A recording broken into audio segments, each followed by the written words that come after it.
Hello everybody, welcome back to another video.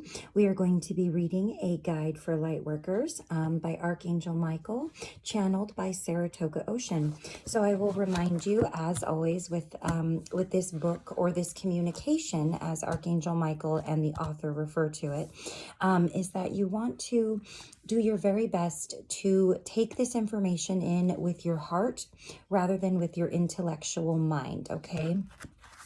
So today we're going to be starting on chapter 6.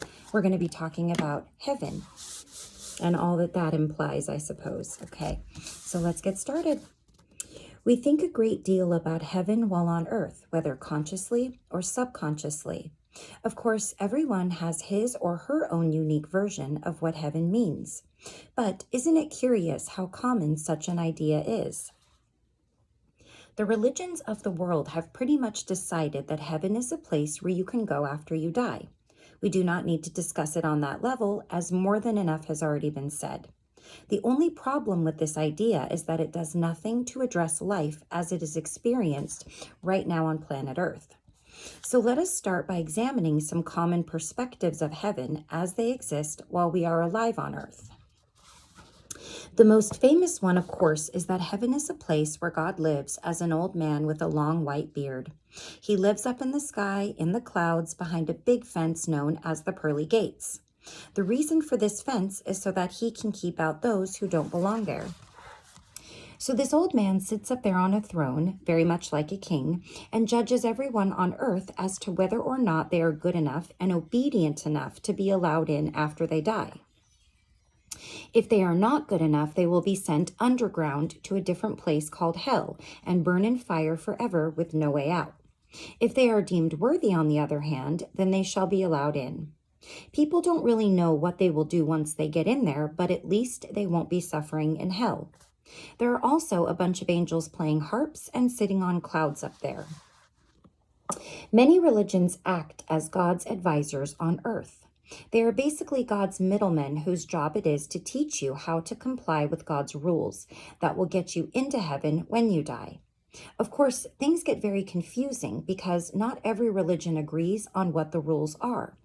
But that's not usually a problem. The simple solution is to send the non-believers to hell a little bit faster by slaughtering them in advance.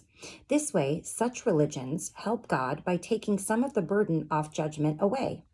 After all, it's a given that these people are going to go to hell anyway. Why put God through all the fuss? It's hard to imagine this entire scenario as little more than a strange cartoon. Yet, it is understandable that it exists because it has all the makings of the finite. It has a linear and time-oriented scenario. While you are on Earth, it is all about the facts that you are not there. Remember the original lie of, "I am not God"? Well, according to this theory, you are not in heaven either.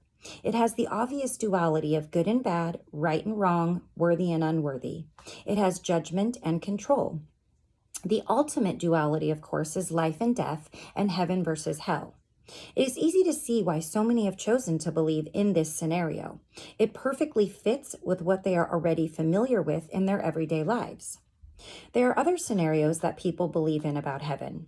One example is the belief that heaven is where you go after you die, and you will get to do pretty much anything you want. If you like cookies, you can eat thousands of cookies and never get fat. If you like to lie around and sleep all day, you can do that too. Whatever decadent thing you can imagine on earth, you can definitely do in heaven. You can live in a palace or you can live in a tent. It's all available for you in heaven. The only problem with this scenario is that it still doesn't explain what we are doing here on earth. If heaven is so great, then why did we come here in the first place? Why not just go directly to heaven and bypass all of this struggle?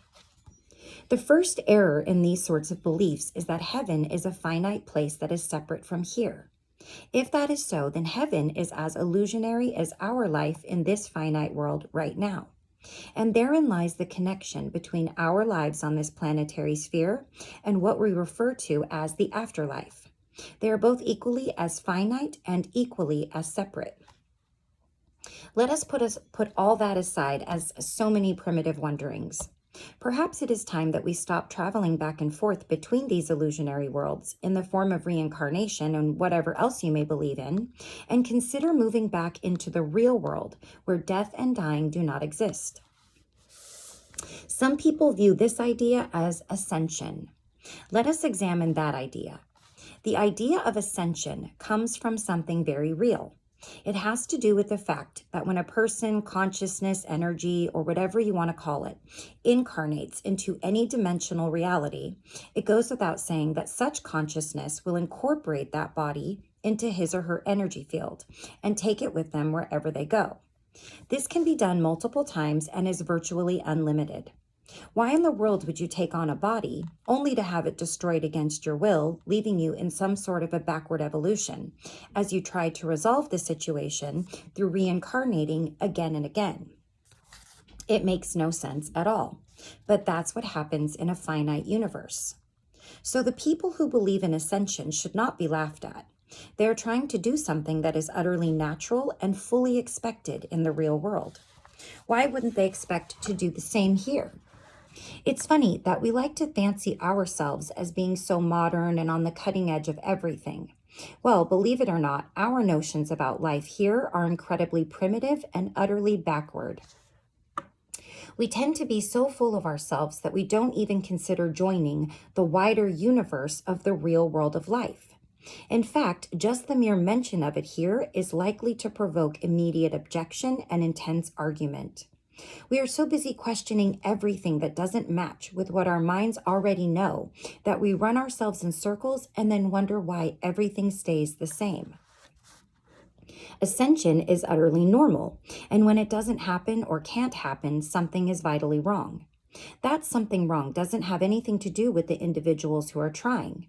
It has to do with the conditions and physics produced in this finite world, which were initially engendered by the first original lie. Those conditions do not allow for ascension as a normal matter of course. They actually prevent it. The problem here is with the matrix of this reality, not with those who inhabit it. So you might want to consider giving up the notion that natural ideas, such as ascension, must be learned as a matter of personal growth and your soul's evolution. This implies that it is human beings who are falling short, when in truth it is the conditions of our environment that make such a normal thing nearly impossible. This is what the ego always does to trick you. It loves to say that you are the one at fault or that you are the thing that is somehow inadequate. This is a handy-dandy way of getting you to blame yourself and focus on yourself as the problem. The matrix of any given reality gives rise to whatever is possible in that reality. The ego absolutely requires that the matrix of this planetary realm remains what it is in order for the ego to survive. The ego cannot exist in the real world. Imagine this for a moment. If the matrix of this finite universe produces the results that we live through every day in terms of what is possible and what exists in the universe, and the ego tells you another lie that it is really your fault and that it is really your personal state of evolution that stands in your way, you will, in believing that lie, do your utmost to solve the problem by fixing yourself.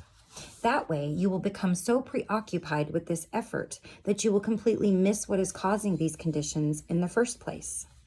And the ego can happily continue in its supported mode of existence for many more eons to come.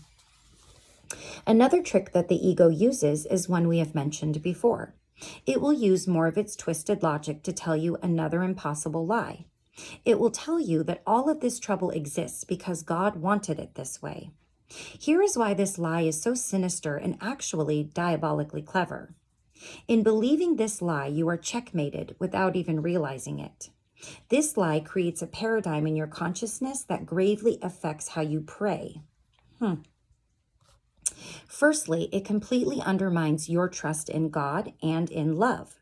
You will always experience an undercurrent of fear and mistrust in praying to God or in knowing God, because you cannot help but be aware of the so-called facts that this lie purports. The lie purports that God has no problem with hurting you and maybe even hurting you really badly. It purports that God has no issues with depriving you of all goodness in life, which is evidenced in the lives of so many people who are suffering around the world. After all, if tiny innocent babies can suffer and die every day, why would you be special? This weighs very heavily on your heart whenever you go to pray, whether you are consciously aware of it or not. It is very difficult to put yourself on the line with God in this sort of a spiritual environment. The lie is that God has created pain and suffering. Trust is nearly impossible, and guilt is always imminent. But the ego doesn't stop there. It always is one step ahead to make sure you don't wake up to the real facts. In case this lie about God creating pain and suffering fails, the ego has another whopper already lined up. It will say that you created all of this. It will say that you just wanted to have this experience. Isn't it amazing how we can believe this?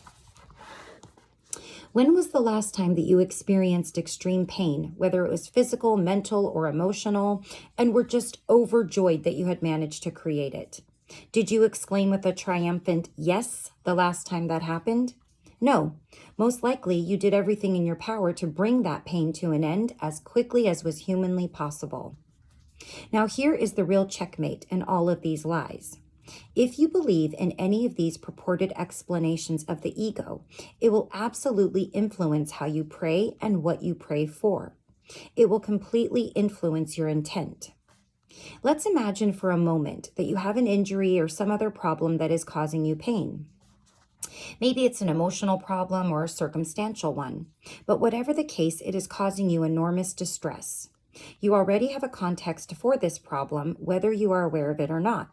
Your context will be influenced by whatever you believe is true about life and about God, or the lack of God if you are an atheist. Most likely you have accepted the conditions on this planet as the way it is. The belief as to what should be done about it will vary from person to person, but overall the ego has been very effective at getting nearly everyone to believe that somehow God and you, meaning human beings, are the creators of all of this mayhem. So if you pray, you will naturally pray for help with your own individual problems. But the context of your prayer can be in conflict with your request for help. If you believe that God has sanctioned the existence of pain in whatever form, that belief directly conflicts with your personal request to end it. How do you know for sure that God didn't mean for you to experience pain right now? And then you probably have the ego butting into your prayers and saying, "It's not possible, you're not worthy," or "This is all your fault, you know." The ego loves to finish by saying, "God doesn't love you, and of course you know you can't count on God for anything, so you better just deal with it." We are by no means suggesting that you stop praying to God for help in your life. To ask for personal help is always a wonderful idea. We are simply asking you to consider enlarging your context. We are suggesting that you pay attention to your heart and consider discarding the ego's insane ideas. Here is something new to consider. As you continue to pray for your own life and for this planet and everything on it, and as you continue to do whatever you do for the benefit and betterment of all, are you interested in expanding the context of your prayers and intentions to a level that perhaps you have never considered? If you were able to grasp the idea that there is a very specific matrix that produces the possibility for pain and suffering to exist, and that this matrix is created by an impossible lie called "I am not God," how might that change the nature of your prayers and intentions? Might you therefore ask that such a manifesting lie and its accompanying matrix be permanently eliminated? Do you think that it might be better than merely asking for help to cope with the existence of such because you have unwittingly believed that this is all there is and therefore it must be so? Might you have complete and total confidence in making this request and holding this intention because you would realize by listening to your heart that this illusion has nothing to do with God and divine love and therefore cannot be real? And what do you suppose produces this level of confidence and clarity? It is something incredibly simple. You simply have to be genuinely fed up with the excuses, fed up with the explanations for it all, and fed up with the millennia of failed attempts to rectify any of it. Not fed up in an angry sense, no, that would only defeat the purpose and exist as more of the same. It is more along the lines of you're just not buying into it anymore. You've had enough. The excuses don't make any sense and the explanations are downright absurd. If God is love, it cannot possibly create, much less conceive of, pain, death, sorrow, and suffering, period. There is no such thing as you are not being God, if God is infinite. Therefore, you can't create any of it either. Perhaps it is time to be done with this illusion and simply move on. And here's another thing that perhaps should be pointed out, given that this book is signed and partly written by Archangel Michael. Many people have said that Archangel Michael is here to help us with our fears. Nothing could be further from the truth. Before you panic, allow us to explain. As long as you believed that help in coping with the existence of your personal fears was the best you could hope for, then that is indeed all that this beloved angel, this magnificent being of light, could do for you. And this is what we mean by context. In a context of acceptance of the existence of fear overall, there are definite limits about what can be done and the extent to which this planet can receive help. In other words, if we as a collective voice of humanity are not asking for the complete elimination of fear, pain, death, and suffering, then those who would help us are limited by whatever we are willing to tolerate. Archangel Michael is here to eliminate the source of all fear, period. Not to merely help us with it, not to justify it, and not to help us learn to accept and deal with it. All of those ideas presuppose that fear is supposed to be here and that it is a legitimate part of our reality. It isn't. Fear exists as the experience of the absence of God. How in the world could there be anything legitimate or real about that? In discussing this subject on a macro level of the existence of the finite universe, rather than on the micro level of one individual's personal problems, there is another trick of the ego that you should be aware of. The ego is very fond of taking the fact that death, violence, pain, and suffering exist, and the ego blames it on the behavior of human beings. This is ridiculous because all of these things exist in the animal kingdom as well. The ego wants us to blame each other and make it a behavioral issue because that is a great way to start more wars and violence and produce even more repression and control. This has the effect of producing even more death, more suffering, more pain, etc. Do you get the idea? The only thing that benefits is the ego, which has cleverly found a way to get humanity to energetically fund the environment of duality that it needs to survive by continuing to battle each other. Archangel Michael is 100% clear about what needs to happen here. There is no ambiguity in his mind whatsoever, but it takes a co-creative effort on the part of those human beings who are willing to live as active co-creative participants. This is as simple as acknowledging the truth about what is in our hearts. We who live on this planet need to be equally as clear about what really matters to us so that we can ask for that and intend it. There is no power in the universe that will interfere with our freedom to choose. If we want to continue to live in this finite universe, then that manifestation can always go on. We can continue making excuses for it, justify it, and tell ourselves that it is one great learning experience. Or we can stop lying to ourselves by saying that this is all okay with us when there is nothing in our heart of hearts that indicates that this is so. This is our moment of truth, our day of reckoning. As our planet continues to spiral out of control, when it comes to all of these things that we really don't want, we are faced with a choice of immense proportions. Are we going to be honest about what is in our hearts? Are we going to finally say enough is enough? So let us now speak directly about heaven and why it is such a universally understood idea. Heaven is not a place that exists up in the sky. Heaven is just another word for the real world and the real universe. The experience of this is right behind our hearts. We already know this experience as it is where we already live as we pass our days in total slumber while we dream in this illusionary world. The dream includes living and dying as we explore the finite kingdom set in motion by the first original lie. We are experiencing a waking dream where we experience ourselves as wide awake, yet we know in our bones that something is terribly, terribly wrong. Why don't we know who we are? Why don't we know why we're here? Why are there so many questions, and where is God anyway? And what are these impossible things called violence and death? And why are they happening at all? So we answer our own questions and then bury our heads in the sands of time, hoping that it will all be resolved by some unforeseen miracle. The miracle is here, dearest friends.